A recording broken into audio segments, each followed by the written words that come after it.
1981 সালে শেখ হাসিনার দেশে ফেরার পর জিল্লুর রহমান তার স্ত্রী আইভি রহমানকে নিয়ে শেখ হাসিনাকে দেখতে গিয়েছিলেন। আইভিকে দেখে তেলে বেগুনে জ্বলে উঠেছিলেন শেখ হাসিনা। হাসিনা আইভিকে উদ্দেশ্য করে বলেছিলেন, আমার মাকে একদিনও শান্তিতে থাকতে দেননি, এখন আবার কেন এসেছেন? এ সময় জিল্লুর রহমান চোখ টিপে আইভি রহমানকে চলে যেতে বললে আইভি রহমান সেখান থেকে সরে যান। মূল ঘটনা হলো, শেখ হাসিনার মা ফজিলাতুন্নেসা আইভি রহমানের সাথে শেখ মুজিবকে সন্দেহ করতেন, যে বিষয়টি নিয়ে মাঝে মধ্যেই পরিবারে ঝগড়াঝাঁটিও হতো। কিন্তু এত বছর পরও শেখ মুজিবের সবসময় আইভি রহমানের প্রতি ছিল একটা বিশেষ ভালোবাসার দৃষ্টি। অনেকে বলে থাকেন, আইভি রহমানকে খুশি করতে 1969 সালে শেখ মুজিব যুব মহিলা লীগ নামে নতুন আওয়ামী লীগের শাখা প্রতিষ্ঠা করেছিলেন, যে কারণে আইভি রহমানের মতো আনারই একজন রাজনীতিবিদকে প্রথম কমিটির অর্গানাইজিং সেক্রেটারি পদ দিয়ে নূরজাহান মুর্শিদের মতো অভিজ্ঞ রাজনীতিবিদদের পাশে বসার সুযোগ করে দিয়েছিলেন, যে বিষয়টা ওই সময় অনেক রাজনীতিবিদদের চোখেই দৃষ্টিকটু মনে হয়েছিল। যে কারণে আইভি রহমানের মৃত্যুতে পৈশাচিক আনন্দ উপভোগ করেছিলেন শেখ হাসিনা। কত নিখুঁতভাবে ভয়ঙ্কর এই হামলার ছক সাজানো হয়েছিল সেটা পরিষ্কার করতে আওয়ামী লীগ এবং শেখ হাসিনার ওই দিনের কয়েকটি কর্মকাণ্ড দেখলেই সবকিছু পরিষ্কার হয়ে যাবে। সন্দেহ তালিকায় প্রথমে মুক্তাঙ্গন থেকে সমাবেশের জায়গা পরিবর্তন। মুক্তাঙ্গনের যেই জায়গায় সমাবেশ ডাকা হয়েছিল তার দুদিকে খোলা রাস্তা, একদিকে জিপিও, অদূরে সচিবালয় অবস্থিত। মুক্তাঙ্গনে সমাবেশ করে গ্রেনেড হামলার জন্য সুবিধামতো ভবনে অবস্থান করা সম্ভব হতো না, যে কারণে পুলিশের কাছে মুক্তাঙ্গনের সমাবেশের অনুমতি চেয়ে সমাবেশে নির্ধারিত সময়ের 2 ঘন্টা আগে হঠাৎ করে নেতাকর্মীদেরকে জানানো হয়, মুক্তাঙ্গনে নির্ধারিত সমাবেশটি আওয়ামী লীগের কেন্দ্রীয় কার্যালয়ের সামনে অনুষ্ঠিত হবে। আওয়ামী লীগ তো আগেই জানতো মুক্তাঙ্গনের আশপাশে কোনো বড় ভবন নেই, তাহলে তারা কেন আগে থেকে দলীয় কার্যালয়ের সামনে সমাবেশ করার অনুমতি চায়নি? এর কারণ, পুলিশ যদি আগে থেকে জানতো যে আওয়ামী লীগ কার্যালয়ের সামনে সমাবেশ অনুষ্ঠিত হবে, তাহলে তারা পর্যাপ্ত নিরাপত্তার ব্যবস্থা করতে পারত। কিন্তু পুলিশ যতক্ষণে দেখলো নেতাকর্মীরা সবাই মুক্তাঙ্গন খালি করে দলীয় কার্যালয়ের দিকে ছুটে যাচ্ছে, ততক্ষণে শতভাগ নিরাপত্তা নিশ্চিত করার সময় শেষ হয়ে যায়। আইনশৃঙ্খলা বাহিনী যেন নিরাপত্তা নিশ্চিতের সুযোগ না পায়, এটাই ছিল তৎক্ষণিক স্থান পরিবর্তনের মূল কারণ। মুক্তাঙ্গনে আওয়ামী লীগের 21শে আগস্টে গ্রেনেড হামলা হয়, ওইটার যে জনসভা হওয়ার কথা ছিল, এখানে এটা সেটা হওয়ার কথা ছিল। আগস্ট থেকে এক প্লাটুন ফোর্স মোতায়েন ছিল সকাল 9টা থেকে, যাতে এখানে কোনো ধরনের সাবভার্সিভ কোনো কাজ কারবার কেউ করতে না পারে, কোনো নিরাপত্তা বিঘ্নিত করাতে না পারে, এই জন্য সিভিল করা ছিল পুরোটাই। ওনারা কাউকে না জানিয়ে, পুলিশকে না জানিয়ে চেঞ্জ করলো, তখন তো ধরেন একটা উল্টাপাল্টা কিছু একটা হয়ে গেল, সেটা আসলে আমাদের দায়িত্ব ছিল আমাদের করা হয়। আওয়ামী লীগের অধীনে জনসভায় এরকম আরো অনেক অস্বাভাবিক ঘটনা ঘটেছে, যা সচরাচর আওয়ামী লীগের সমাবেশগুলোতে দেখা যায় না। যেমন শেখ হাসিনা প্রধান অতিথি হিসেবে পূর্ব নির্ধারিত এরকম একটি সমাবেশ কখনোই ট্রাকের উপর দাঁড়িয়ে ভাষণ দেয়নি। সাধারণত তাৎক্ষণিক কোনো সভা সমাবেশের ক্ষেত্রে বা শেষ মুহূর্তে অনুমতি পাওয়া সমাবেশগুলোতে মঞ্চ হিসেবে ট্রাক ব্যবহার করা হয়, কিন্তু 4 দিন আগে অনুমতি পাওয়া সমাবেশে কেন ট্রাকের ব্যবহার করা হলো সেটা রহস্যজনক প্রশ্নের তালিকায় রাখতে হবে। বিভ্রান্তি তৈরি করতে আওয়ামী লীগ অনেক সময় দাবি করে থাকে তাদেরকে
5 আগস্ট সমাবেশে শেখ হাসিনার বক্তব্যটি ছিল স্মরণকালের সবচেয়ে সংক্ষিপ্ত একটি বক্তব্য।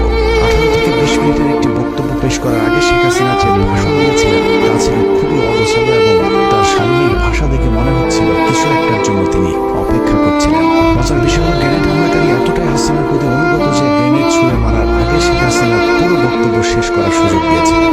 অথচ সাধারণত এই ধরনের হামলাগুলো বক্তব্যের মাঝামাঝি ঘটে থাকে। শেখ হাসিনার বক্তব্যের পর যে হামলা চালানো হলো তার আঘাতে প্রাণ গেল চোখ পিছনে। অথচ কি অবাক, একজন কেন্দ্রীয় নেতাও মারা যায়নি এত বড় হামলার ঘটনায়। প্রশিক্ষণপ্রাপ্ত হামলাকারী প্রায় ডজনখানি গ্রেনেড ছুঁড়ে মারলেও একটি গ্রেনেডও তার ট্রাকের উপরে ছুটতে পারেননি। পুলিশের তদন্তমূলক 11টি বিস্ফোরণের চিত্র দেখানো হয়েছে। আমাদের হাতে আসা পুলিশের আকাশে ম্যাপে দেখা যায় সমাবেশে ব্যবহৃত ঢাকার মেট্রো ট 11, 30, 98 নম্বরের ট্রাকটির আশেপাশে মোট 11টি বিস্ফোরণের ঘটনা ঘটেছিল। পুলিশের প্রতিবেদনের প্রতিটি জায়গায় যতবার গ্রেনেড শব্দটি লেখা হয়েছে ততবার গ্রেনেডের পাশে বোমা শব্দটি ব্যবহার করা হয়েছে। গ্রেনেড শব্দটি লিখতে গিয়ে কেন বারবার তদন্ত সংস্থাগুলো বোমা শব্দটি ব্যবহার করেছেন সেটা একটু দেখা যাক। 21 আগস্টকে গ্রেনেড হামলা বলা হলেও এটা শুধু গ্রেনেড হামলা কিনা সেটা নিয়ে প্রশ্ন রয়েছে গোয়েন্দাদের। হতে পারে এটা ছিল শক্তিশালী গ্রেনেড হামলা, আর হতে পারে বোমা এবং গ্রেনেড দু ধরনের বিস্ফোরক ব্যবহৃত হয়েছিল। তবে সবচেয়ে বেশি যেটা হতে পারে সেটা হলো 11টি বিস্ফোরকের মধ্যে 4টি ছিল শব্দ বোমা আর বাকি 7টি ছিল গ্রেনেড অথবা শক্তিশালী বোমার বিস্ফোরণ। আরও একটি বিষয় হতে পারে মঞ্চের কাছাকাছি অবিস্ফোরিত যে দুটি গ্রেনেড পড়েছিল অকেজো সেই গ্রেনেড দুটি হয়তো ইচ্ছাকৃতভাবে ফেলে রাখা হয়েছিল যাতে ঠিক ট্রাকের পাশের দুটি গ্রেনেড অবিস্ফোরিত থাকার কারণে সবাইকে এটা বোঝানো যায় যে শেখ হাসিনাকে হত্যা করতে চালানো হয়েছিল এই হামলা। কিন্তু গ্রেনেড দুটি বিস্ফোরণ না হবার কারণে বেঁচে গিয়েছেন শেখ হাসিনা। অথচ এত গুরুত্বপূর্ণ অপারেশনে 13টি গ্রেনেডের মধ্যে 2টি গ্রেনেড অকেজো থাকার কথা নয়। 2004 সালের 21 আগস্টের সবচেয়ে আলোচিত ভিডিওগুলোর বেশিরভাগ ধারণ করেছিল বেসরকারি টেলিভিশন এনটিভির ক্যামেরা পার্সন। এনটিভি থেকে প্রাপ্ত ভিডিওতে দেখা যায় শেখ হাসিনার বক্তব্যের পর যে দুটি বিস্ফোরণ হয়েছিল সেই বিস্ফোরণের পর কালো ধোঁয়ায় অন্ধকার হয়ে যায় সবকিছু। তবে লক্ষণীয় বিষয় হলো প্রথম দুটি বিস্ফোরণের পর সবাইকে ছোটাছুটি করতে দেখা গেছে কিন্তু কাউকে আহত হতে দেখা যায়নি। পরের বিস্ফোরণগুলোতে কোনো ধোঁয়া না থাকলেও হতাহতের ঘটনা ঘটেছে। 2004 সালে গ্রেনেড হামলা মামলার সাক্ষী হিসেবে আদালতের মূল বক্তব্য উপস্থাপন করেছেন আওয়ামী লীগের তৎকালীন প্রেসিডিয়াম সদস্য মহিউদ্দিন খান আলমগীর। 161 ধারায় তার দেওয়া বক্তব্যে তিনি বলেছেন, নেত্রীর বক্তব্যের শেষে জয় বাংলা জয় বঙ্গবন্ধু বলার সাথে সাথে প্রচণ্ড বিস্ফোরণের আওয়াজ শুনতে পাই। আমি দেখতে পাই ট্রাকের মঞ্চের পেছনে দক্ষিণ দিক থেকে ধোঁয়া উঠছে, জনগণ দিক বিদিক ছোটাছুটি করছে। মহিউদ্দিন খান আলমগীরের বক্তব্যটি আবারও রিপিট করছে, আমি দেখতে পাই ট্রাকের মঞ্চের পেছনে দক্ষিণ দিক থেকে ধোঁয়া উঠছে। গ্রেনেড এবং বোমার মধ্যে মৌলিক একটি পার্থক্য রয়েছে, তা হলো বোমা থেকে প্রচুর ধোঁয়া বের হবে কিন্তু গ্রেনেড বিস্ফোরণ ঘটলে ধোঁয়া উঠবে, কিন্তু যতটুকু ধোঁয়া বের হবে সেটা অতি সামান্য। ট্রাকের পাশে যে বিস্ফোরণগুলো ঘটেছিল সেগুলো থেকে অনেক ধোঁয়া বের হয়েছিল, তার মানে ট্রাকের পাশের বিস্ফোরণগুলো ছিল বোমার, গ্রেনেড নয়। এছাড়া শেখ হাসিনা সভাস্থল থেকে ছেড়ে যাওয়ার সময় তার গাড়ির ঠিক পাশে একটি বিস্ফোরণ ঘটেছিল। সেই বিস্ফোরণটিতেও কালো ধোঁয়ায় চারিদিক অন্ধকার হয়ে যায়, যদিও সেই বিস্ফোরণে কেউ হতাহত হয়নি। অতএব এখানে সন্দেহাতীতভাবে বলা যায় এই হামলায় মোট 2 ধরনের বিস্ফোরকের ব্যবহার হয়েছিল।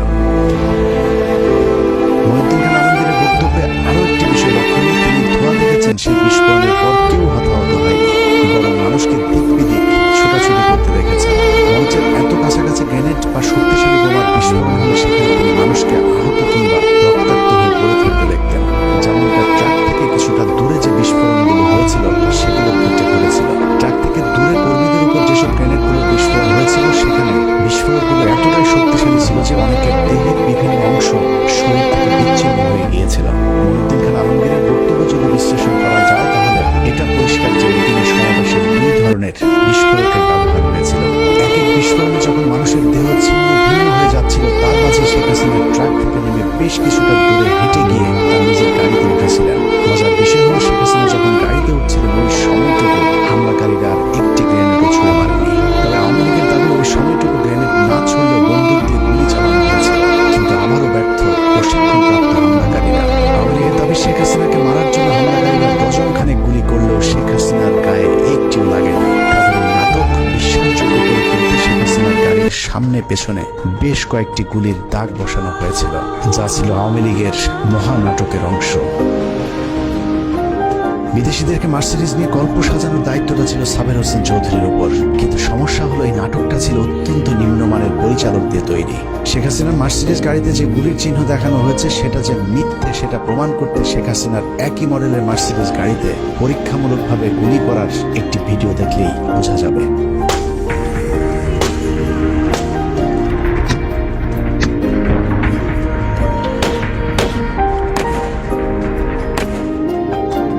মার্সিডিজ গাড়ির ফিচার অনুযায়ী মার্সিডিজের বুলেট প্রুফ গাড়িতে গুলি করলে 9 মিলিমিটারের ছোট গুলি হলে গ্লাস থেকে পড়ে যাবে, আর যদি গুলির সাইজ 9 মিলিমিটারের চেয়ে বড় হয় সেক্ষেত্রে গুলি গ্লাসের ভেতরে ঢুকে বেঁকে থাকবে।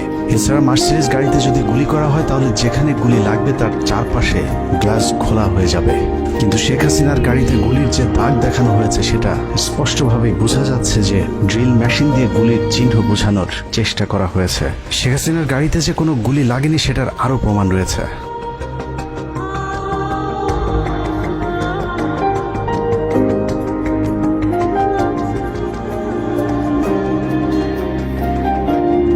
আগস্ট গ্রেনেড হামলার পর শেখ হাসিনা যখন গাড়িতে চড়ে চলে যাচ্ছিলেন তখন তার মার্সিডিজ গাড়িতে কোনো গুলির চিহ্ন দেখা যায়নি।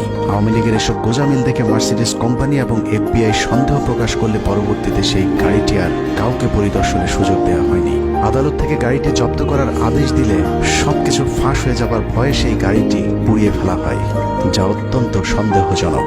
খালেদা জিয়া সেখানে বলে দিল কি যে ওনাকে আবার গিয়ে মারতে যাবে, কিন্তু নিজেই গ্রেনেড নিয়ে গেছে, মানে আমি গ্রেনেড নিয়ে নিজে আত্মহত্যা করতে গেছি। 21শে আগস্টের রহস্যময় কথিত গ্রেনেড হামলাকে নিয়ে এভাবেই আওয়ামী লীগ পরিকল্পিতভাবে গুজব ছড়াতে থাকে। সরকারকে তদন্তে সহযোগিতার পরিবর্তে শেখ হাসিনা এবং তার ষড়যন্ত্রের অংশীদার কয়েকজন সাংবাদিক শুরু করে অবিশ্বাস্য মিথ্যাচার।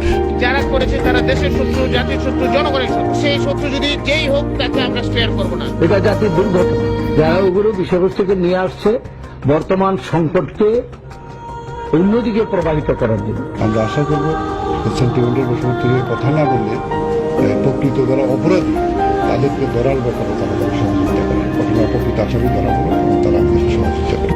প্রাথমিক রিপোর্ট পাওয়ার পরে যদি প্রয়োজন হয় সাহায্য নিতে হবে। আওয়ামী লীগের পক্ষ থেকে বলা হয়েছিল তৎকালীন বিএনপি সরকার নাকি আওয়ামী লীগের আহত কর্মীদেরকে চিকিৎসা দিতেও বাধা দিয়েছিলেন। প্রধানমন্ত্রী বেগম খালেদা জিয়া হাসপাতালের ICU-তে আইভি রহমান ও তারেক সিদ্দিকীকে দেখতে যান। বাস্তবতা হলো প্রধানমন্ত্রী খালেদা জিয়া গ্রেনেড হামলার পর নিচে হাসপাতালে গিয়ে আহতদের চিকিৎসার খোঁজ খবর নিয়েছিল এবং খালেদা জিয়া হাসপাতালগুলোকে নির্দেশ দিয়েছিলেন সর্বোচ্চ চিকিৎসা সেবা নিশ্চিত করবার।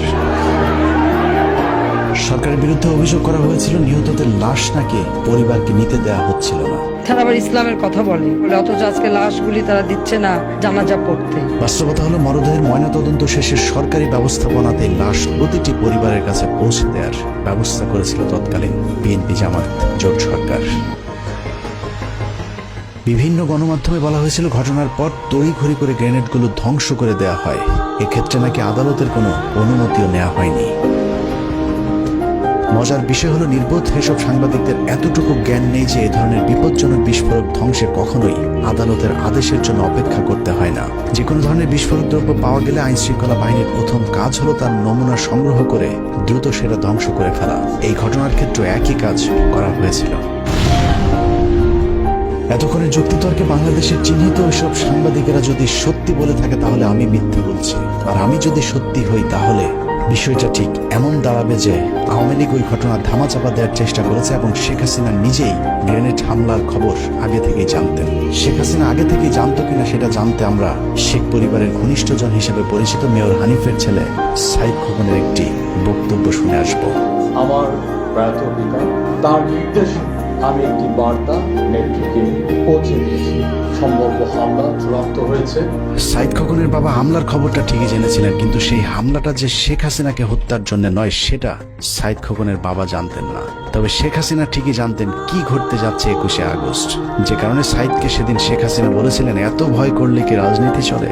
সাহসী শেখ হাসিনা এত গুরুত্বপূর্ণ খবরটি সরকারকেও জানায়নি, এমনকি নিজের দলের নেতাকর্মীদেরকেও জানাতে বারণ করেছিলেন সাইদ খোকন এবং তার বাবা মেয়র হানিফকে। নেত্রীকে বললাম যে কোনো মুহূর্তে যে কোনো ঘটনা ঘটে যেতে পারে। বললেন যে এত ভয় পেলে রাজনীতি হয়, এত ভয় পেলে কি রাজনীতি হয় দেশে বলবো না। মেয়র হানিফের ছেলে সাইদ খোকন শেখ হাসিনাকে সেদিন যত তথ্য জানিয়েছিলেন তার মধ্যে সবচেয়ে গুরুত্বপূর্ণ তথ্য হলো শেখ হাসিনার উপর হামলার জন্য যে টিমকে দায়িত্ব দেওয়া হয়েছিল সেই টিমটি কোনো এক জায়গা থেকে এরই মধ্যে ঢাকায় পৌঁছে গিয়েছে।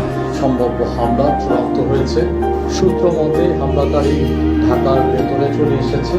সুনির্দিষ্টভাবে হামলাকারী ঢাকায় পৌঁছে গিয়েছে বলার পরও শেখ হাসিনা সেদিন গুরুত্ব দেয়নি, কারণ শেখ হাসিনার পারিবারিকভাবে ঘনিষ্ঠ সহযোদ্ধা হানিফের চাইতো বিশ্বস্ত কারো কথায় আগে থেকেই আশ্বস্ত হয়েছিলেন শেখ হাসিনা। শেখ হাসিনার বিশ্বস্ত সেই হাত শেখ হাসিনার সাথে বেইমানি করেনি।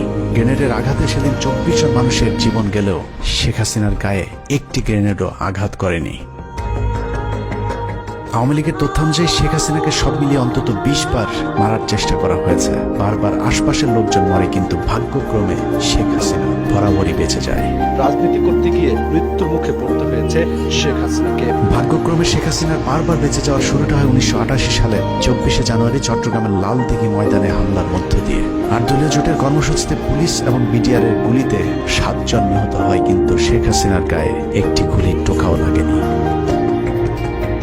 111 সরকারের সময় শেখ সেলিমকে জিজ্ঞাসাবাদ করলে শেখ সেলিম স্বীকার করেন নিজের জনপ্রিয়তা বৃদ্ধি করতে এরশাদের সাথে গোপন ষড়যন্ত্র করেছিলেন শেখ হাসিনা। 1986 সালে শেখ হাসিনার নির্বাচনে অংশগ্রহণ থেকে শুরু করে 1990 সাল পর্যন্ত এরশাদের সাথে শেখ হাসিনার বিভিন্ন গোপন ষড়যন্ত্র ফাঁস করে দেন শেখ সেলিম। আমাদেরকে হিসাব দিয়েছেন 2 কোটি টাকা।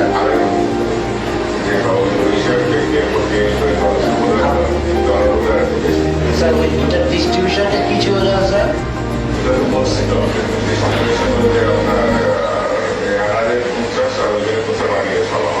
পরের বছর 1989 সালে শেখ হাসিনার ধানমন্ডির বাসায় গুলি ও গ্রেনেড হামলার দাবি করা হয়। হামলার জন্য ফ্রিডম পার্টিকে দায়ী করা হলেও সেই হামলার কথা ফ্রিডম পার্টি অস্বীকার করেছে। 1991 সালের একটি উপনির্বাচনে ঢাকার গ্রিন রোডের পরিবার পরিকল্পনা কেন্দ্রে ভোট দিতে গেলে তার উপর সন্ত্রাসীরা গুলি চালায়। সেখানে বোমার বিস্ফোরণও ঘটানো হয়, কিন্তু শেখ হাসিনা সেখানেও অক্ষত ছিলেন।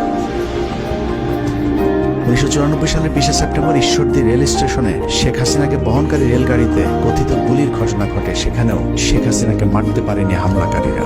1995 সালের 7 ডিসেম্বর রাসেল স্কোয়ারের পাশে সমাবেশে ভাষণ দেওয়ার সময় আরেক দফা গুলি এবং বোমার ঘটনা ঘটে, কিন্তু শেখ হাসিনার ড্যাশও ছিঁড়তে পারেনি হামলাকারীরা।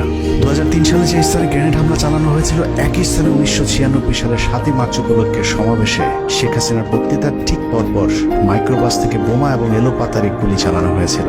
এতে 20 জন আহত হয়, কিন্তু শেখ হাসিনার আশপাশে যারা ছিলেন তাদের আশপাশেও গুলি কিংবা বোমার চিহ্নও যায়নি। 1997 সালে প্রধানমন্ত্রী শেখ হাসিনা ও তার পুত্র কন্যা সহ 31 জনকে হত্যার জন্য পুরস্কার ঘোষণা করে ইমেল পাঠিয়েছিলেন সৈয়দ চৌধুরী নামে জনৈক এক ব্যবসায়ী। সেই ঘটনাকেও শেখ হাসিনাকে একটি হত্যা চেষ্টা বলে গণনা করে থাকেন আওয়ামী লীগ, যে বিষয়টি নিয়ে এখনো রাজনীতির আলোচনায় হাস্যরসে খোরাক যোগায়। 2000 সালের 23 জুলাই গোপালগঞ্জের কোটালীপাড়ায় জনসভাস্থলের কাছে 76 কেজি ওজনের বোমা পুঁতে রাখার গল্প সাজানো হয়েছিল। একই রকম বোমা পুঁতে রাখার গল্প 2001 সালের 29 মে খুলনার রূপসাতেও সাজানো হয়েছিল। এসব বোমা পুঁতে রাখার গল্প তৎকালীন প্রধানমন্ত্রী শেখ হাসিনার আইন শৃঙ্খলা বাহিনী ছাড়া আর কেউই বাস্তবে দেখার সুযোগ পায়নি। বোমা পুঁতে রেখে যখন তেমন সহানুভূতি পাওয়া যাচ্ছিল না, তখন 2001 সালের 25 সেপ্টেম্বর নির্বাচনের ঠিক আগের একটি জনসভায় সমাবেশ স্থলের পাশের একটি বাড়িতে বোমার বিস্ফোরণ ঘটানো হয়। সেই ঘটনায় 2 জন নিরীহ মানুষের মৃত্যু হয়। এরপর 2002 সালের 4 মার্চ নওগাঁ, 2002 সালের সাতক্ষীরায় পরপর দুবার 2004, 2007, 11, 2014 এবং 2015 সালে শেখ হাসিনাকে মারার গাঁজাখুরি গল্প সাজিয়ে নিজেকে জনপ্রিয় করবার চেষ্টা চালায় শেখ হাসিনা। তবে বারবার চেষ্টা চালালেও শেখ হাসিনার সেই বিশ্বস্ত হামলাকারীরা যে তার কোনো ক্ষতি করবে না, সেই বিশ্বাস তার বরাবরই ছিল। যে কারণে সাইদ খোকনকে হাসিনা নির্ভয়ে বলেছিলেন, ভয় পাবার কিছু নেই। বললেন যে এত ভয় পেলে রাজনীতি হয়, এত ভয় পেলে কি রাজনীতি হয় দেশে বলবো না। অভয় দেয়া হলেও শেখ হাসিনা সেই রক্তের হোলি খেলায় প্রাণ গিয়েছিল 24 জনের। কিন্তু হামলাকারীদেরকে এমনভাবে প্রশিক্ষণ দেওয়া হয়েছিল যেন শেখ হাসিনার বিন্দু মাত্র কোনো ক্ষতি না হয়, যে বিষয়টি তৎকালীন গোয়েন্দা সংস্থার কর্মকর্তাদের তদন্তেও উঠে এসেছিল। বলছে যে একটা গ্রেনেড যাতে ইয়েতে না পড়ে, মঞ্চে না পড়ে, মঞ্চে মানে ওই ট্রাকে না পড়ে। এবং আরো 2 জন যে আছে যারা জয়ের লোক, তারাও বলছে যে কোনো ক্রমে যাতে মঞ্চে যাতে একটা গ্রেনেড না পড়ে। এটা কিন্তু ওদের প্রিয়জনের কথা। কার কার জবানবন্দিতে এটা বলছে? তিনজনই বলছে, জর্জ মিয়া বলছে, শফিক আর হলো রানা।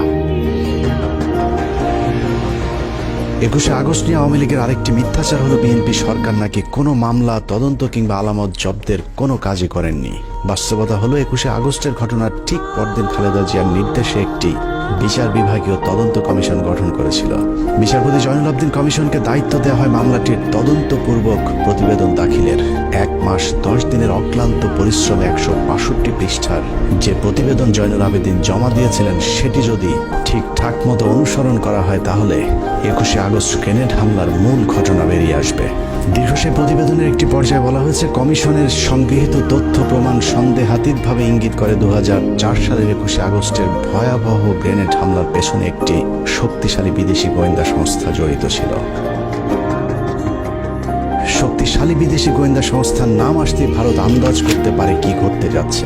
তারপরেই শুরু হয় বিচারপতি জয়নুল আবদিনের উপর ভারতের অব্যাহত চাপ। দেশপ্রেমিক একজন বিচারকের দুর্নীতি, মিথ্যা অভিযোগ, জীবনের হুমকি থেকে শুরু করে এমন কোনো মানসিক চাপ নেই যা তার বিরুদ্ধে প্রয়োগ করা হয়নি। ভারতের অব্যাহত চাপের পরেও 21 আগস্ট নিয়ে স্বচ্ছ তদন্ত চলতে থাকায় সব গোমর ফাঁস হয়ে যাবার আশঙ্কা দেখা দেয়। আর তাতেই প্রথম আলোকে মাঠে নামায় ভারত। ভারতকে বাঁচানোর সেই লড়াইয়ে প্রথম আলো যা করেছে তার প্রতিটি পদক্ষেপ ছিল ভয়ঙ্কর দেশ বিরোধী। 21 আগস্ট গ্রেনেড হামলা মামলার তদন্ত যেন কোনোভাবেই সঠিক পথে এগোতে না পারে, সেজন্য প্রথম আলো তাদের পরীক্ষিত জঙ্গি বিশেষজ্ঞ সাংবাদিক টিপু সুলতান এবং মহিউদ্দিনদেরকে মাঠে নামায়। 21 আগস্টের তদন্তকে প্রশ্নবিদ্ধ করতে প্রথম আলো মোহাম্মদ জালাল আহমেদ ওরফে জর্জ মিয়াকে ট্রাম্প কার্ড হিসেবে ব্যবহার করেছে। সেই ট্রাম্প কার্ডই বাংলাদেশকে হারিয়ে জয়ী হয়েছে প্রথম আলো, আওয়ামী লীগ এবং তাদের ত্রাণকর্তা ভারত। প্রথম আলোর ওই ট্রাম্প কার্ডের উপর ভর করে বিএনপি, জামায়াত এবং সর্বোপরি বাংলাদেশের আলেম সমাজের উপরই গেল 15 বছর ধরে চলেছে নির্মম জুলুম, নির্যাতনার গণহত্যা। একটা গণমাধ্যম চাইলে কত ধ্বংসযজ্ঞ চালাতে পারে তার নিকৃষ্ট উদাহরণ 21 আগস্টের গ্রেনেড হামলা নিয়ে প্রথম আলো যে খেলা করেছে সেটি। নিশ্চয় সেই খেলায় 19 জন নিষ্পাপ মানুষের ফাঁসি, 19 জনের যাবজ্জীবন। তৎকালীন স্বরাষ্ট্র প্রতিমন্ত্রী লুৎফুজ্জামান বাবর, তারেক রহমান, আব্দুল সালাম পিন্টু সহ গোয়েন্দা কর্মকর্তা মেজর জেনারেল রেজ্জাকুল হায়দার এবং মেজর জেনারেল আব্দুর রহিমকে নির্মম নির্যাতন করা হয়েছে। এর মধ্যে মেজর জেনারেল আব্দুর রহিমকে জেলখানায় হত্যার অভিযোগ করেছে তার পরিবার। আইসিইউতে ওনার ভেন্টিলেটর মেশিনে অক্সিজেন সাপ্লাই 2 বার বন্ধ করা হয় এবং আমি মনে করি অনেক পরিকল্পিতভাবে হত্যা করা হয়েছিল, কারণ উনি রিকভারি করছিলেন। এবং এটার কারণ হিসেবে আমার যেটা মনে হয়, উনি দেশের গোয়েন্দা সংস্থার প্রধান ছিলেন। বাকিদের জীবন থেকেও কেড়ে নেওয়া হয়েছে স্বর্ণালী 15টি বছর। প্রথম আলো কিভাবে এই ধ্বংসযজ্ঞ চালিয়েছে সেটা চলুন একটু দেখা যাক। অনুসন্ধানের এই অংশটুকু অত্যন্ত গুরুত্বপূর্ণ। অনুসন্ধানের এই অংশটুকু মনোযোগ দিয়ে দেখলেই প্রথম আলোর সব ষড়যন্ত্রের মুখোশ উন্মোচিত হয়ে যাবে। আপনারা এতদিন ধরে যে জর্জ মিয়া নাটকের কথা শুনেছেন সেটা আসলে সত্যিকারের ঘটনা। অন্যদিকে জর্জ মিয়াকে নিয়ে আসল নাটক সাজিয়েছে প্রথম আলো, যেটাকে আমরা এতদিন সত্যিকারের ঘটনা মনে করেছে। জর্জ মিয়া আসলে কে, জর্জ মিয়া নাটক কে সাজিয়েছিল, সেই নাটকের সব চরিত্রের মুখোশ উন্মোচন করতে পারলেই 21 আগস্ট গ্রেনেড হামলার সব রহস্য পানির মতো পরিষ্কার হয়ে যাবে। আমাদের প্রায় 6 মাসের অনুসন্ধানে বিভিন্ন রাজনীতিবিদ, প্রশাসন, সেনা, পুলিশ, গোয়েন্দা সংস্থার বর্তমান এবং তৎকালীন সময়কার যে কজনের সাথে কথা হয়েছে সকলে একটি বিষয়ে একমত, 21 আগস্ট গ্রেনেড হামলার মাস্টার মাইন্ড ভারতীয় গোয়েন্দা সংস্থা র, এবং তাদের হামলার মূল উদ্দেশ্য ছিল বিএনপিকে জঙ্গি দল এবং বাংলাদেশকে জঙ্গি রাষ্ট্র হিসাবে পৃথিবীর কাছে তুলে ধরা। আর আওয়ামী লীগের উদ্দেশ্য ছিল দেশকে অস্থিতিশীল করে তারপর সরকারের পতন ঘটিয়ে ক্ষমতায় যাওয়া। ভারত এবং আওয়ামী লীগের সেই চক্রান্তের প্রথম থেকে শেষ পর্যন্ত প্রথম আলো তাদের ঘনিষ্ঠ সহযোগী হিসেবে কাজ করেছে। 21 আগস্টের পরদিন প্রথম আলো প্রথম পৃষ্ঠার একটি খবর ছিল জঙ্গি একাধিক সংগঠন গোয়েন্দাদের সন্দেহ তালিকার শীর্ষে। অথচ শুরুর দিকে কোনো ইসলামিক দল কিংবা মাদ্রাসার আলেমদেরকে আটক তো দূরের কথা, কোনো গোয়েন্দা সংস্থাও এ ঘটনার সঙ্গে জঙ্গিদেরকে সন্দেহই করেনি। তবে চিহ্নিত 3 জন অপরাধীকে গ্রেফতার করেছিল আইন শৃঙ্খলা বাহিনী, যাদের বিরুদ্ধে 21 আগস্ট গ্রেনেড হামলার জড়িত থাকার সুনির্দিষ্ট প্রমাণ পেয়েছিল তারা। আর তাতেই ভিত নড়ে ওঠে আওয়ামী লীগ এবং ভারতের। ভারত বুঝে গিয়েছিল এই তদন্ত যদি সঠিক পথে চলতে থাকে তাহলে সব পরিকল্পনা ভেস্তে যাবে, যে কারণে সর্বশক্তি নিয়ে মাঠে নামানো হয় প্রথম আলোকে। শুরু হয় বিগ বাজেটের এক ভয়ঙ্কর নাটক তৈরির কাজ। তাই এরাতে সাজানো হয়েছিল জজ মিয়া নাটক। জজ মিয়া কাহিনী তৈরি করে বিএনপি ক্ষতিগ্রস্ত হয়েছে। জজ মিয়া নাটক সাজিয়েছে জেলা গোয়েন্দা পুলিশ। 12 রাজসাক্ষী জজ মিয়া নাটক হতবাক করে দেশবাসীকেও। এতদিন ধরে আপনারা যে জজ মিয়ার নাটক দেখেছেন, সেই নাটকের আজ দেখবেন শেষ পর্ব। 2019 সালের 3রা নভেম্বর প্রথম আলোতে প্রকাশ হওয়া যেভাবে ফাঁস হলো জজ মিয়া গল্প শিরোনামের সংবাদের সূত্র ধরে হাঁটলে আমরা প্রথম আলোর নাটকের মূল পরিচালক, প্রযোজক এবং কুশলীদের আসল রূপ দেখতে পাবো। পত্রিকাটি সেই সংবাদে লিখেছে, বিএনপি জামায়াত জোট সরকারের আমলে 2004 সালের 21শে আগস্ট তৎকালীন বিরোধী দলীয় নেতা ও বর্তমান প্রধানমন্ত্রী শেখ হাসিনাকে হত্যার লক্ষ্যে তার সমাবেশে গ্রেনেড হামলা করা হয়। ভয়াবহ এই ঘটনায় তদন্ত ভিন্ন খাতে নেয়ার প্রক্রিয়া শুরু করা হয় প্রথম থেকেই। প্রথমে গ্রেফতার করা হয় শৈবাল সাহা পার্থ নামের এক তরুণকে। কদিন পর মগবাজার এলাকায় সাবেক ওয়ার্ড কাউন্সিলর ও আওয়ামী লীগ নেতা মোখলেসুর রহমানকে। তাদের ফাঁসাতে না পেরে পরের বছর 2005 সালের 9 জুন নোয়াখালীর সেনবাগ থেকে ধরে আনা হয় জজ মিয়া নামের আরেক যুবককে। স্বীকারোক্তিতে জজ মিয়া বলেছিলেন, তিনি আগে কখনো গ্রেনেড দেখেননি, গ্রেনেড ও বোমার মধ্যে পার্থক্য কি সেটাও তিনি জানেন না। 5,000 টাকার বিনিময়ে বড় ভাইদের নির্দেশে তিনি অন্যদের সঙ্গে গ্রেনেড হামলায় অংশ নেন। ওই বড় ভাইরা হচ্ছেন শীর্ষ সন্ত্রাসী সুব্রত বাইন, জয়, মোল্লা মাসুদ, মুকুল প্রমুখ। এতক্ষণ পত্রিকার যে লাইনগুলো পড়লাম সেটা প্রথম আলোর বিশ্বাস হয়নি। কেন বিশ্বাস হয়নি সেটা পরে যাচ্ছে, কিন্তু প্রথম আলোর বিশ্বাস না হওয়াতে পত্রিকাটি কি করেছিল সেটা একটু দেখে আসি চলুন। ওই সংবাদের পরের অংশে প্রথম আলো লিখেছে, এই জবানবন্দি বিশ্বাসযোগ্যতা নিয়ে প্রশ্ন তুলে 29শে জুন প্রথম আলোয় 2টি সংবাদ ছাপা হয়। একটি শিরোনাম ছিল এই গল্পের গাঁথুনি দুর্বল, স্বীকারোক্তিতে 7 অসঙ্গতি। অপরটি শিরোনাম সেই জজ মিয়া তারকা সন্ত্রাসী। সঙ্গে ছাপানো হয়েছিল শিশির ভট্টাচার্যের সেই বিখ্যাত কার্টুন। আষাঢ় মাস জমেছে, আষাঢ়ে গল্পের আসর। তবে সিআইডি সাজানো ছকে তদন্ত এগিয়ে নিয়ে যেতে থাকে। 2006 সালের আগস্টে এই নাটকের পেছনের ঘটনা ফাঁস করে দেয় জজ মিয়ার ছোট বোন খুরশেদা বেগম। তিনি প্রথম আলোকে বলেন, জজ মিয়াকে গ্রেপ্তারের পর থেকে সিআইডি তার পরিবারকে মাসে মাসে ভরণ পোষণে টাকা দিয়ে এসেছে। জজ মিয়াকে গ্রেনেড হামলা মামলায় রাজসাক্ষী করতে সিআইডির প্রস্তাবের কথাও ফাঁস করে দেন তিনি। 2006 সালের 21শে আগস্ট প্রথম আলোয় জজ মিয়ার পরিবারকে টাকা দেয় সিআইডি শিরোনামের শীর্ষ প্রতিবেদন ছাপা হয়। এরপর জোট সরকার আর জজ মিয়া গল্প নিয়ে এগোতে পারেনি। প্রথম আলোর এই সংবাদটির তথ্য অনুযায়ী 2005 সালের 9 জুন মোহাম্মদ জালাল আহমেদ ওরফে জজ মিয়া আটকের পর মোট 3টি সংবাদ ছাপা হয়। প্রথমটি এই গল্পের গাঁথুনি দুর্বল, স্বীকারোক্তিতে 7 অসঙ্গতি। দ্বিতীয়টি জজ মিয়া তারকা সন্ত্রাসী। এবং তারপরে সিআইডি একই পথে তদন্ত চালিয়ে গেলে 2006 সালের 21শে আগস্ট প্রথম আলো জজ মিয়ার পরিবারকে টাকা দেয় সিআইডি শিরোনামের 3য় সংবাদটি প্রচার করেন। প্রথম আলোর সরল স্বীকারোক্তি, এই 3 সংবাদ প্রচারের পর জোট সরকার আর জজ মিয়ার গল্প নিয়ে এগোতে পারেনি। অর্থাৎ প্রথম আলো নিজেই স্বীকার করেছে তাদের কারণে জোট সরকার সেই তদন্ত আর এগিয়ে নিয়ে যেতে পারেনি। অনুসন্ধানের এতটুকু করে থেমে গেলে আপনার মনে হবে প্রথম আলোর অনুসন্ধানী সাংবাদিকতার কারণে পুলিশ আর জজ মিয়াকে নিয়ে তাদের নাটক পরিপূর্ণ করতে পারেনি। কিন্তু ঘটনাটা পুরোই উল্টো। নাটকটা আসলে তৎকালীন বিএনপি জামায়াত জোট সরকার করেনি, নাটকটা করেছিল প্রথম আলোর মতিউর রহমান এবং তার গুজব বাহিনী। জজ মিয়ার ব্যাপারে অনুসন্ধানে নেমে প্রথমেই আমরা খুঁজে বের করি সিআইডি তৎকালীন বিশেষ পুলিশ সুপার রুহুল আমিনকে। 21শে আগস্ট গ্রেনেড হামলার এই মামলার সাথে আপনি সম্পৃক্ত ছিলেন। আমার একটা জিজ্ঞাসা ছিল যে এই মামলাতে এই যে জজ মিয়া যে নাটকটা বলা হয়েছিল ওই সময়, যে জজ মিয়া নাটক, এই জজ মিয়া নাটকটা আসলে আপনারা কেন সাজালেন? এটা কেন করতে হলো? এটা শুরু হলো প্রথম আলো, যিনি নাম সুন্দর উদ্যোক্তা, সাংবাদিক, বুঝছেন, ওই যে টাকা দেয়, এটা করে সেটা করে, টাকা দেয়, মান্থলি দেয়, এটা দিয়ে শুরু করলো। প্রথম আলো যেরকম মিথ্যা শিরোনাম দিয়ে সংবাদ ছাপায়, এরকম পুলিশের বিরুদ্ধে নিরীহ মানুষকে ফাঁসানোর অভিযোগও কম নয়। সে কারণে আমরা রুহুল আমিনের কথা বিশ্বাস না করে নিজেদের মতো করে অনুসন্ধান শুরু করি। তবে আমাদের সন্দেহের দিকটা শুরু থেকেই ছিল প্রথম আলোর দিকে। প্রথম আলোর বিগ বাজেটের নাটকের প্রথম স্ক্রিপ্ট লেখা হয় 2005 সালে জজ মিয়া আটকের 20 দিন পর 29শে জুন। প্রথম আলোর সেই জজ মিয়া তারকা সন্ত্রাসী শিরোনামের সংবাদে কারো কোনো উদ্ধৃতি না দিয়ে পত্রিকাটি মন গড়া ভাবে লিখেছে, গ্রেনেড কি জিনিস জীবনেও দেখেননি জজ মিয়া। ম্যাজিস্ট্রেটের কাছে স্বীকারোক্তিমূলক জবানবন্দি দিতে গিয়ে নিজেই বলেছেন, বোমা ও গ্রেনেডের মধ্যে পার্থক্য কি তিনি জানেন না। থানা পুলিশ বলেছে জজ মিয়া নিরপরাধ মানুষ, তার নামে থানায় কোনো মামলা নেই।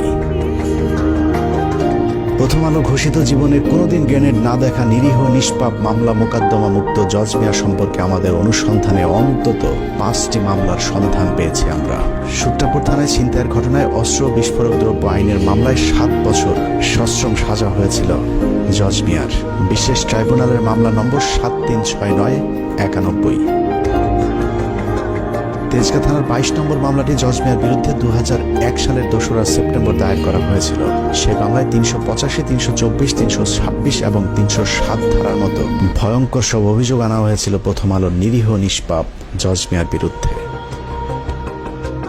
2 মাস পর 2001 সালের নভেম্বরের 30 তারিখে মগবাজার টাঙ্গাইল হোটেলে বাবুল হত্যা মামলার আসামি হন জজ মিয়া। রমনা থানার 1 নম্বর মামলাটি 302-34 ধারায় দায়ের করা হয়েছিল। 21শে আগস্ট গ্রেনেড হামলার কয়েক মাস আগে রাজধানীতে তার বিরুদ্ধে আরেকটি হত্যা মামলা হয়। গুলশান থানার রহমত হত্যা মামলার অন্যতম আসামি জজ মিয়া। প্রথম আলো সাংবাদিকেরা এসব মামলাগুলোর সজ্ঞানে আড়াল করার পাশাপাশি জজ মিয়ার 164 ধারায় জবানবন্দিটাও গোপন করার চেষ্টা করেছেন। জজ মিয়া তার জবানবন্দিতে আরেকটি মামলার কথা স্বীকার করেছেন। সেখানে তিনি বলেছেন তিনি টিকাটুলি অফিসার হলের পেছনে মেসে থাকতেন। সেখানে থাকাকালীন পুলিশ তাকে মেসের চৌকির নিচ থেকে বোমা ও অস্ত্র সহ গ্রেফতার করেছিলেন। সেই মামলায় তার 7 বছর জেল হয়েছিল। 2 বছর পর তার বাবা মা তাকে জেল থেকে জামিনে মুক্ত করান। প্রথম আলোর এত বিগ বাজেটের নাটকের শুটিং এর আগে জজ মিয়ার চার্জশিটটাও পড়ে দেখার সময় পায়নি প্রথম আলোর জঙ্গি বিশেষজ্ঞ সাংবাদিকেরা। লম্বা সময় আর প্রথম আলোর মতো বিগ বাজেট নিয়ে অনুসন্ধান করলে জজ মিয়ার বিরুদ্ধে আরও মামলার খোঁজ পাওয়া সম্ভব। কারণ জজ মিয়ার আসল নাম মোহাম্মদ জালাল আহমেদ হলেও এক এক জায়গায় তিনি এক এক নাম ব্যবহার করতেন। অতএব তার ভিন্ন ভিন্ন নামে আরও অনেক মামলা থাকার সম্ভাবনা রয়েছে। সবশেষ তিনি যে বিয়ে করেছেন সেখানেও নিজের নাম পরিবর্তনের কথা স্বীকার করেছেন ওই সাংবাদিকের কাছে। জজ মিয়া নামটাও তার আসল নাম নয়, আসল নাম মোহাম্মদ জালাল আহমেদ। তেজগাঁ এলাকায় খোঁজ নিয়ে জানা যায় 1996 থেকে 2001 সালে আওয়ামী লীগ শাসন আমলে ঢাকা শহরের যে কজন উঠতি সন্ত্রাসী পরিচিতি পেয়েছিল তার মধ্যে মোহাম্মদ জালাল আহমেদ ওরফে জজ মিয়া অন্যতম। নাখালপাড়া নুরানি মসজিদের আশপাশের মহল্লায় জজ মিয়া যে রায় দিত তার সে রায় নাকি কার্যকর হয়ে যেত, যে কারণে মোহাম্মদ জালাল আহমেদ বাংলা সিনেমার মতো নিজের নাম পাল্টে জজ মিয়া রাখেন। তারপর থেকে হয়ে ওঠেন ভয়ঙ্কর এক সন্ত্রাসী। এত ভয়ঙ্কর একজন সন্ত্রাসীকে প্রথম আলো কিভাবে নিরীহ নিষ্পাপ বানালো এবার চলুন সেটা দেখা যাক। জজ মিয়ার মূল পেশা ছিল হত্যা, ছিনতাই, দখল, চাঁদাবাজি।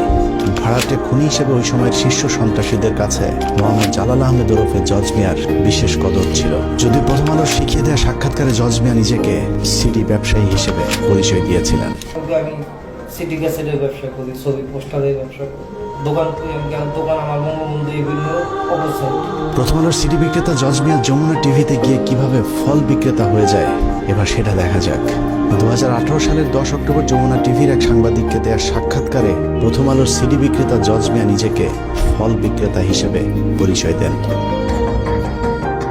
জজ মিয়ার আদালতে দেওয়া জবানবন্দিতে আবার নিজেকে গাড়ির চালক হিসেবে পরিচয় দিয়েছেন। গাড়ি চালক জজ মিয়া ওরফে প্রথম আলোর সিডি বিক্রেতা যমুনার টিভিতে গিয়ে যেভাবে পেশা পাল্টে ফল বিক্রেতা হয়েছেন, একইভাবে প্রথম আলোতে গিয়ে সিআইডি জজ মিয়ার পরিবারকে টাকা দেওয়ার দাবি করলেও যমুনা টিভিতে গিয়ে তিনি বলেছেন আওয়ামী লীগের নেতারাই তাকে আর্থিক সহায়তা দিত। এছাড়া যমুনা টিভিকে দেওয়া সাক্ষাৎকারে জজ মিয়া বলেন বর্তমান সরকারের পক্ষ থেকেও আমাকে অনেক আশ্বাস দেওয়া হয়। একাধিক মন্ত্রী আমাকে চাকরি দেওয়ার আশ্বাস দেন। সবশেষ মাস 6 আগে এক মন্ত্রীর সঙ্গে দেখা করি। তিনি বলেন গ্রেনেড হামলা মামলার রায়ের পর তিনি তার দপ্তরে চাকরি দেবেন। কাল যেহেতু রায়, দেখি কি হয়। সংবাদের পরের অংশে জজ মিয়া আরও বলেন অনেকেই আমাকে অনেক ধরনের আশ্বাস দিয়েছিলেন, কিন্তু 13-14 বছরে কোনো আশ্বাস বাস্তবায়ন হয়নি। তাই আমাকে এখন রেন্টে কারের একটি ভাঙাচোরা গাড়ি চালাতে হয়। সরকারের কাছে প্রত্যাশা আমার যেন পুনর্বাসন করা হয়।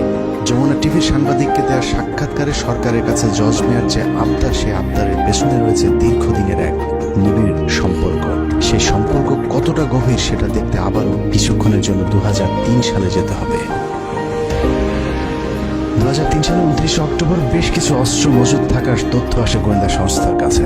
সেই তথ্যের ভিত্তিতে কুড়িল বস্তিতে বিশেষ অভিযান চালায় যৌথ বাহিনী। সেই অভিযানে সন্ত্রাসীদের সাথে প্রায় ঘণ্টাখানেক ব্যাপক গোলাগুলির শেষে আহত অবস্থায় রুবেল এবং মানিক নামে 2 সন্ত্রাসীকে আটক করে পুলিশ। তবে সেখান থেকে পালিয়ে যায় নুরুল, লিঙ্কন, মুকুল এবং জাহাঙ্গীর নামে আরও 4 সন্ত্রাসী।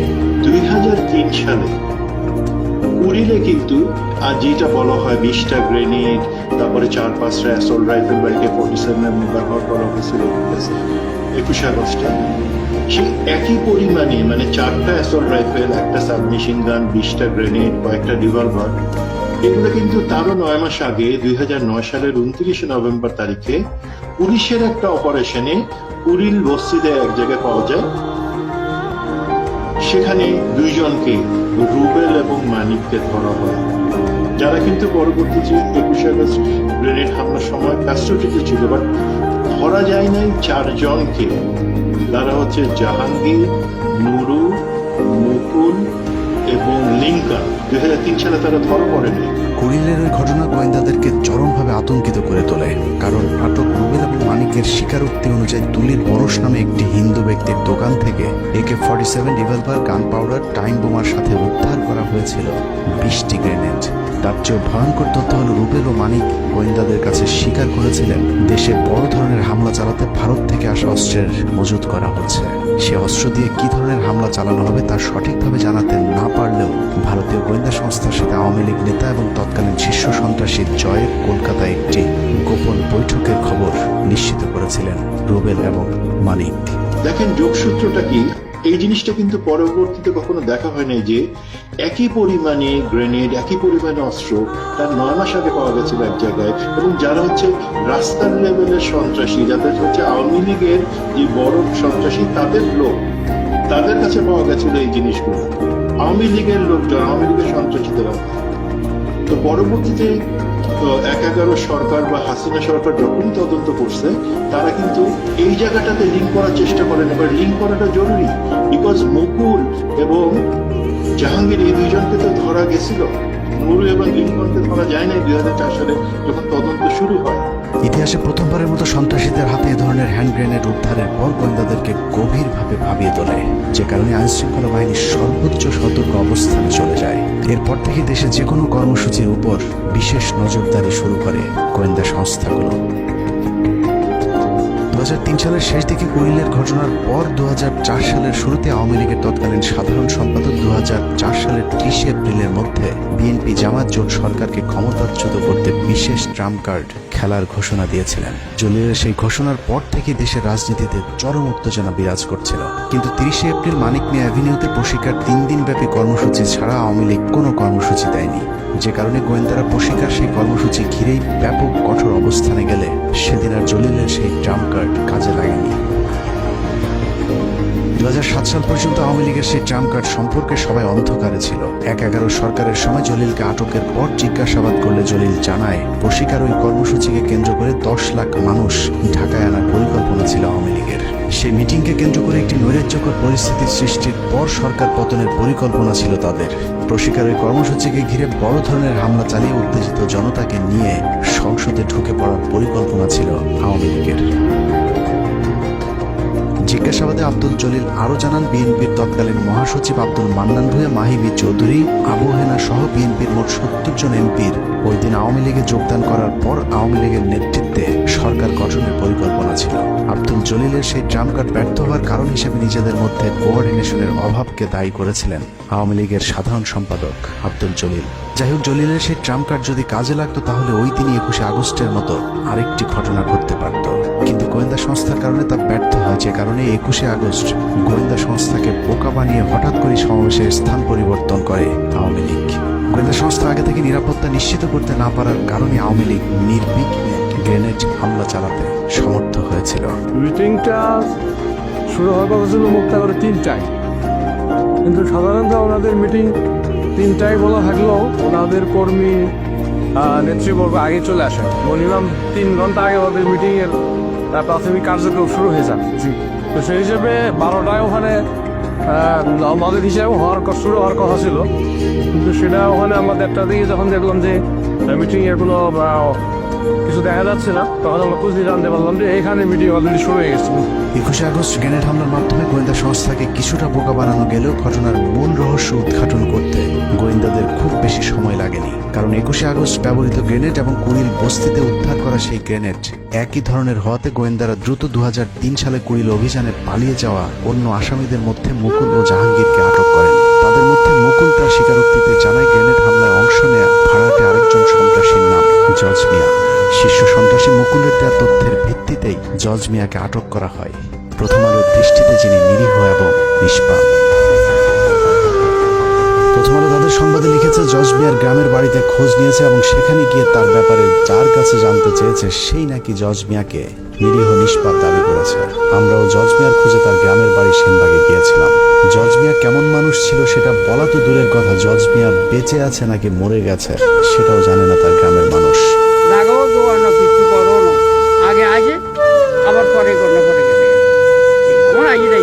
আসলে জজ মিয়া সম্পর্কে এলাকার মানুষের জানার কথাও না, কারণ জজ মিয়ার পুরো জীবনে হাতে গোনা কয়েকবার গ্রামের বাড়িতে গিয়েছিলেন। এলাকায় খোঁজ নিয়ে জানা যায় 21শে আগস্টের গ্রেনেড হামলার পর লম্বা সময় জজ মিয়া নোয়াখালীর গ্রামের বাড়িতে ছিলেন। এতটা লম্বা সময় তাকে কখনোই গ্রামে গিয়ে থাকতে দেখা যায়নি। হতে পারে গ্রেনেড হামলা মামলার ঘটনায় পুলিশ যেন তাকে সন্দেহের তালিকায় না রাখে, সে কারণে দীর্ঘ সময় তিনি ওই সময় গ্রামের বাড়িতে গিয়ে গা ঢাকা দিয়েছিলেন। জজ মিয়ার গ্রামের বাড়ির কেউ তার খবর না জানলেও জজ মিয়া সম্পর্কে সবকিছু জানে একমাত্র প্রথম আলো।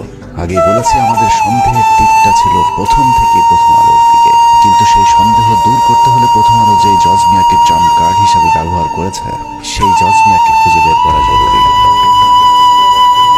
নোয়াখালী থেকে শুরু করে রাজধানীর তেজগাঁর নাখালপাড়া হন্যে হয়ে খোঁজাখুঁজির পর প্রায় 3 মাসের অপেক্ষা শেষে জজ মিয়ার সাথে কথা বলার সুযোগ হয়। প্রথম আলো যে আপনাকে বললো যে এই যে আপনাকে নাকি পুলিশ টাকা দিত, সিআইডি আপনার মাসে মাসে আপনার পরিবারকে টাকা দিত, এটা তাহলে কেন বলছেন?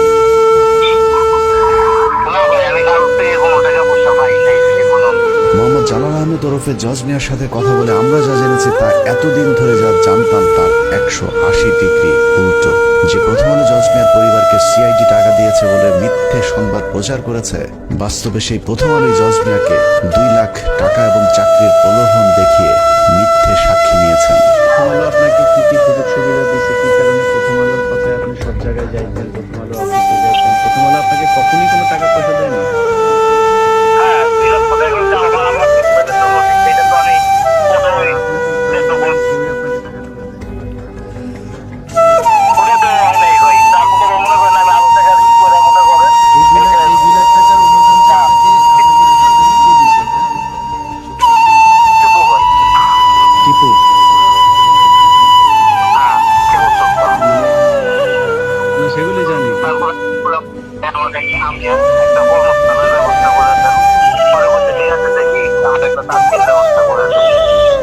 প্রথম আলো সাংবাদিক টিপু সুলতানি জজ মিয়াকে বিভিন্ন সাংবাদিকদের সাথে ইন্টারভিউ করে দেওয়ার ব্যবস্থা করতেন।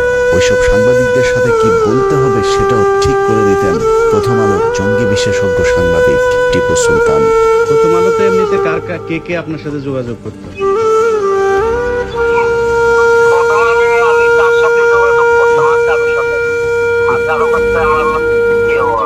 টিপু ভাই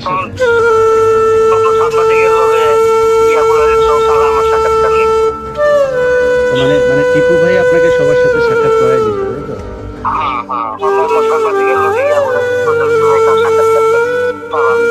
মানে উনি এভাবে বলে দিত যে কি কি বলবেন বা কিভাবে দিবেন, এরকম, তাই তো?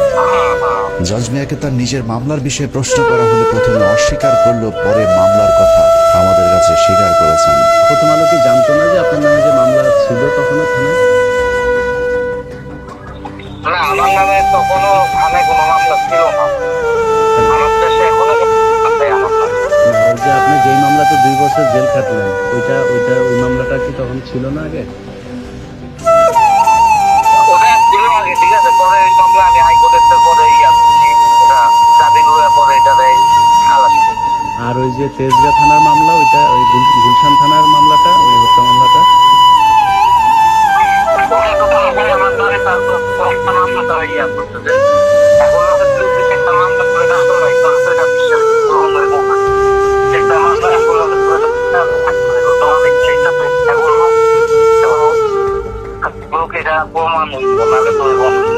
ওই মামলাটা কোনটা, যেটা 7 বছরের জেল হয়েছিল, ওইটা কোন থানার মামলা?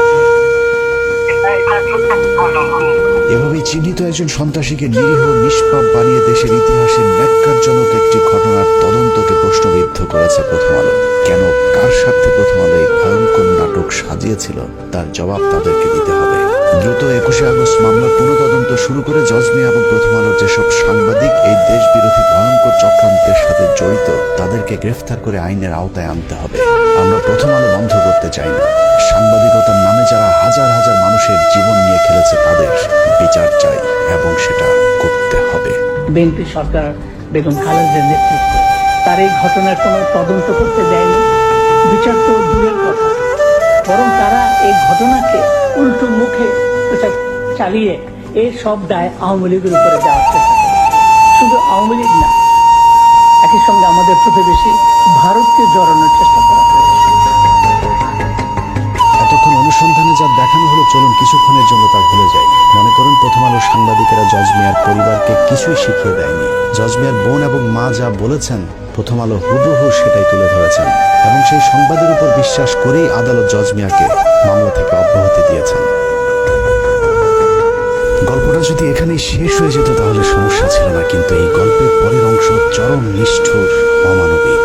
প্রথম আলোর উদ্দেশ্য শুধুই জজ মিয়াকে ছাড়িয়ে আনা নয়, তাদের উদ্দেশ্য ছিল ভারতকে বাঁচানো আর জিয়া পরিবার সহ বিএনপির শীর্ষ নেতাদের জঙ্গি বানিয়ে তাদেরকে ফাঁসিতে ঝুলানো।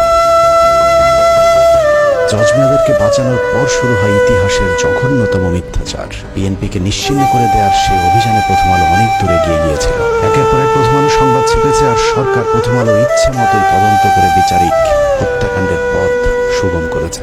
কথিত সেই বিচারের নামে নির্বিচারে মামলার আসামি করা হয়েছে তারেক রহমান, লুৎফুজ্জামান বাবর, আব্দুল সালাম পিন্টু, মেজর জেনারেল রেজ্জাকুল হায়দার, আব্দুর রহিম সহ এক ঝাঁক দেশপ্রেমিক মানুষদেরকে, যারা জীবন বাজি রেখে ভারতের হাত থেকে বাংলাদেশকে বাঁচাতে চেয়েছিল।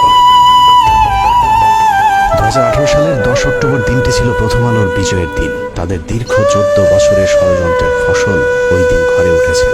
21 আগস্ট গ্রেনেড হামলা মামলার রায়ে 19 জন নিরীহ মানুষকে ফাঁসি, 19 জনের যাবজ্জীবন। আবার পৈশাচিক আনন্দে প্রথম আলো আনিসুল হক লিখেছিলেন ইতিহাসের দায় মোচনের রায়। বিচারিক হত্যাকাণ্ডকে কাব্যিক আবেগঘন লেখনির মাধ্যমে মানুষের জীবন নিয়ে তামাশা করেছিল প্রথম আলোর আনিসুল হক। একটু চিন্তা করতে পারেন, 5 আগস্ট যদি দেশ স্বাধীন না হতো তাহলে প্রতিটি মানুষেরই ফাঁসি কার্যকর করা হতো। অনুসন্ধানের দ্বিতীয় পর্বে আপনাদেরকে দেখাবো বিচারের নামে তামাশা করে কিভাবে নিরীহ এতগুলো মানুষের গলায় ফাঁসির দড়ি পরানোর ব্যবস্থা করেছিল প্রথম আলো। তবে প্রথম পর্ব শেষ করবার আগে কিছু প্রশ্ন করবার খুব ইচ্ছে করছে। আমাদের আজকের অনুসন্ধানের পর আপনারা কি মনে করেন প্রথম আলোর ওইসব সাংবাদিকদেরকে বিচারের আওতায় আনা হোক? প্রথম আলোর বিরুদ্ধে ধারাবাহিক দেশ বিরোধী, ইসলাম বিরোধী সুস্পষ্ট অভিযোগ থাকার পরেও তাদের বিচার চাওয়া কি গণমাধ্যমের উপর আক্রমণ? তারপরেও প্রথম আলোর সামনে জিয়াফতের গণতান্ত্রিক একটি কর্মসূচির আয়োজন করতে যাবার কারণে আলেমদেরকে বেধড়ক পেটানো হয়েছে। আর সেটাকে বিএনপির মহাসচিব মির্জা ফখরুল ইসলাম আলমগীর প্রথম আলোর উপর হামলা দাবি করে তীব্র নিন্দা জানিয়েছে।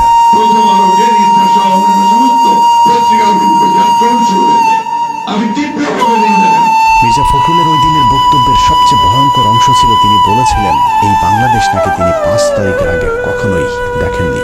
তার এই বক্তব্যে প্রমাণিত হয়েছে ইসলাম বিদ্বেষী ফখরুল আগেই ভালো ছিলেন। 5 তারিখের পর তিনি প্রচন্ড অস্বস্তি বোধ করছেন। মানুষের জীবন নিয়ে ভয়ঙ্কর খেলা করা এসব সাংবাদিকদেরকে বিচার চাইলে যাদের জ্বলে উঠবে তাদেরকে চিনে রাখতে হবে। এটা কোনো রাজনীতি নয়, মানুষের জীবন নিয়ে খেলা করেছে প্রথম আলো। মির্জা ফখরুল বিএনপি জামায়াত যখন ক্ষমতায় ছিল তখন লুটপাট করেছে, আওয়ামী লীগের 15 বছরে আতাত করে চলেছে। সাধারণ বিএনপির কর্মীরা যখন জেলে গিয়েছে, গুলি খেয়েছে মির্জা ফখরুল ইসলাম আলমগীর তখন বাংলাদেশ থেকে টাকা পাচার করে অস্ট্রেলিয়াতে নিজের মেয়ে আর মেয়ে জামাইকে আলিশান জীবনযাপন করার নিশ্চয়তা দিয়েছে। মির্জা ফখরুল সামনে বিএনপি ক্ষমতা এলে আবারও লুটপাট করবে, এটা চোখ বন্ধ করে বলে দিতে পারি। আবার যদি কখনো আওয়ামী লীগ ক্ষমতায় আসে তারপরেও ফখরুলের কিছুই হবে না, কারণ সেই পথটাও তিনি আগে ভাগেই খোলা রেখেছেন। শেখ মুজিবুর রহমানের যে মূর্তিটা ছিল সেই মূর্তিকে দড়ি বেঁধে টেনে ইঁচড়ে ফেলে তিনি তো আমাদের নেতা ছিলেন, খারাপ লেগেছে। মাত্র 2 বান্ডেল টাকার জন্য মির্জা ফখরুল যেভাবে প্রথম আলোর পা চেপেছে, আর কিছু টাকা দিলে এরা দেশকেও বিক্রি করে দিতে পারে। অতএব মির্জা ফখরুলের মতো দুর্নীতিবাজ, ভারতীয় দালালদের মতো যেসব রাজনীতিবিদ প্রথম আলো ডেইলি স্টারের পাশে দাঁড়াবে তাদেরকেও এদেশের মানুষ শত্রু হিসেবেই চিহ্নিত করবে। কে বিএনপি আর জামায়াত করে দেখার একদম সময় নেই। প্রথম আলো ডেইলি স্টারের পাশে যে দাঁড়াবে তার বিরুদ্ধেই লড়াই চলবে। যে বাংলাদেশে মতিউর আনিসুল, টিপু সুলতান আর মহিউদ্দিনরা মুক্ত বাতাসে থাকবে, সেই বাংলাদেশ কখনোই স্বাধীন থাকতে পারে না। সুযোগ পেলেই তারা আবারও এই পতাকাকে খামচে ধরবে, সেই সুযোগ যেন